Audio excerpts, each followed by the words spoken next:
All right, so we're going to construct our first confidence interval. We have a sample of size 49, which has a sample mean of 35 and a sample standard deviation of 14. We want to construct a 98% confidence interval for the population mean. And then we're going to interpret what we have. So our first information, notice the number in our sample is 49. Our sample mean, x bar, is 35. Our sample standard deviation, we have a sample instead of a population standard deviation, is 14. And since we have this sample standard deviation, we'll use this formula. We want 98% confidence. So the first thing we're going to do is write what alpha is. Alpha is 1 minus 0.98 or 0.02.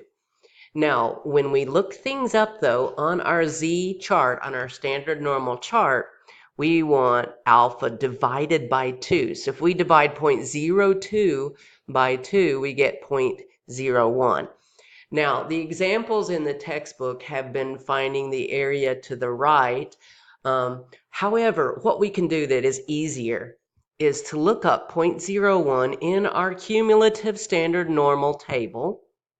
And it's going to give us the negative value for Z. All right, so let's look up 0.01, whoops, in my table. Here we go. All right, so 0.01.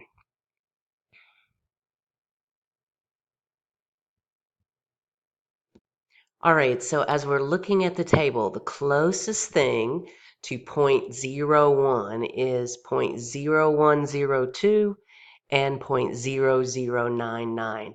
And this one is slightly closer, so we'll choose this one. So that's negative 2.33. Negative 2.33. Now, we actually want the positive value, which since the bell curve is symmetric, we're going to have positive 2.33. So that's what we're going to use for our Z value here. So this is 2.33. All right, so now let's fill into our formula. X bar is 35 plus and minus Z of alpha over 2 is 2.33. And then we have our standard deviation is 14 divided by the square root of 49. The square root of 49 is 7, so I'm just going to go straight to 7. All right, so let's divide this up because we have two sides for that plus and minus. We have 35 minus 2.33 times 14 divided by 7. And we have 35 plus 2.33 times 14 divided by 7. All right, so this one first. This is really 35 minus 2.33 times 2.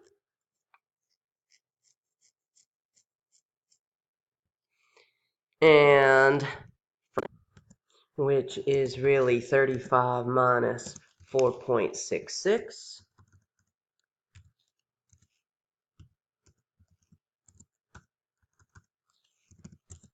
Which gives us 30.34.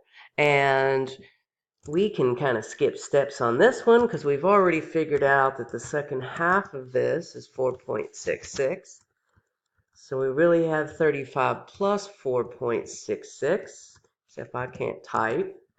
And that's going to give us 39.66. All right, so our confidence interval is from 30.34 to 39.66. Except again, I just can't type very well.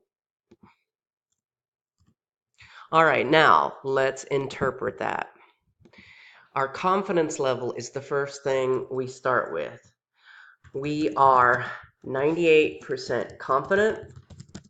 The true mean, and in this case, we don't know what this mean is for. We would normally state that if we had an applied situation, but we don't here. It's just information. So the true mean is between 30.34 and 39.66. And there we have it.